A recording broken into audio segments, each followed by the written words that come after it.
पांच लोगों की मौत की मिस्ट्री और इस पूरे मामले को लेकर के बड़े सवाल खड़े हो रहे हैं। सवाल ये कि आखिर 5 लोगों की मौत का राज क्या है? क्या साजिद शुक्रवार सुबह तक घर में क्या कर रहा था?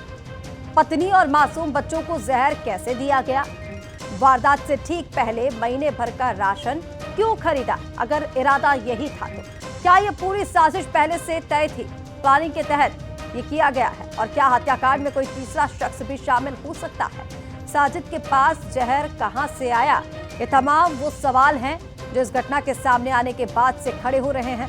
मंसल न्यूज के बड़े सवाल जिनका जवाब जल्द मिलना जरूरी है, क्योंकि ये सामूहिक मौत की मिस्ट्री सुलझने की बजाय उलझती जा रही है। चलिए इसी पर और ज्यादा अपडेट्स के लिए हमारे साथ रायपुर से सहयोगी दामिनी पंजवारे इस वक्त लाइव जुड़ रहे हैं। सीधा रुख कर लेते हैं दामिनी का। दामिनी, 5 लोगों की मौत की मिस्ट्री लगातार उलझती जा रही है। पहले ये कहा जा रहा था कि आर्थिक तंगी के चलते परिवार ने एक कदम उठाया, लेकिन अब ये क्लियर कर दिया है पुलिस ने कि आर्थिक तंगी जैसी या फिर कर्ज में डूबे होने जैसी कोई बात सामने नहीं आई है। पहले 4 हत्याएं और फिर साजिद ने आत्महत्या की। अभी क्या अपडेट्स मिल पा रहे हैं? जांच में और क्या सामने आया?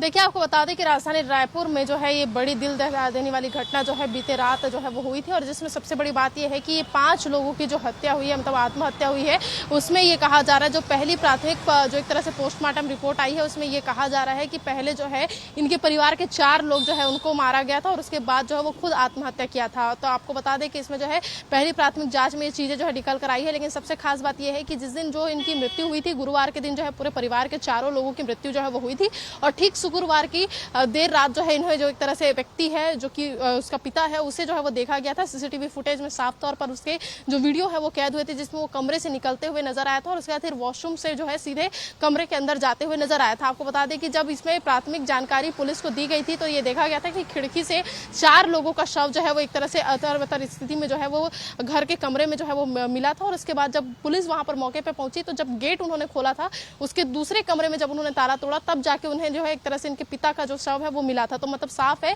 कि इसमें जो है एक दिन पहले खाने में जो है जहर मिलाकर अपने बच्चों को पहले उसने दिया था, और उसके बाद रात भर जो है अपने शव के साथ ही उसने रात बिताई थी, और उसके बाद दूसरे दिन इसने अपने खुद को जो है आत्महत्या करके अपनी जान जो है वो दे दी थी। और ऐसे में एक बड़ा जानकारी जो है आने वाले समय में इसे लेकर आएगा। लेकिन आपको बता दें कि जो परिवार वाले का कहना है उसमें ये भी बातें आ रही है कि इसने अपने ससुराल पक्ष के लोगों को भी जो है वो ब्लॉक करके रखा था, साथ ही अपनी बहनों को भी ब्लॉक करके रखा था, और उनसे कोई कॉन्टेक्ट जो है ये अपने परिवार वालों से नहीं रखता था। लगभग 15 से 20 साल के समय बीत चुका था जब से वो अपने परिवार के साथ अलग रह रहा था, जिसमें 4 इनके जो 3 बच्चे हैं और अपनी बीवी और अपने साथ जो है एक तरह से ये जिंदगी जीता था। और आपको बता दें कि 1 महीने का राशन इसने जो है वो पहले ही भरा था। तो यदि कोई व्यक्ति कर्ज से डूबा होता है तो 1 महीने का राशन पूरा वो कैसे भर सकता है? अलग अलग पहलू है, तो ये अलग अलग बिंदुओं पे जो है पुलिस जांच कर रही है। आने वाले वक्त में और हर पहलू पर पुलिस की निगरानी बनी हुई है, जांच जारी है, और अब देखना होगा कि ये मर्डर मिस्ट्री कब तक सुलझती है। बहुत शुक्रिया तमाम जानकारी के लिए।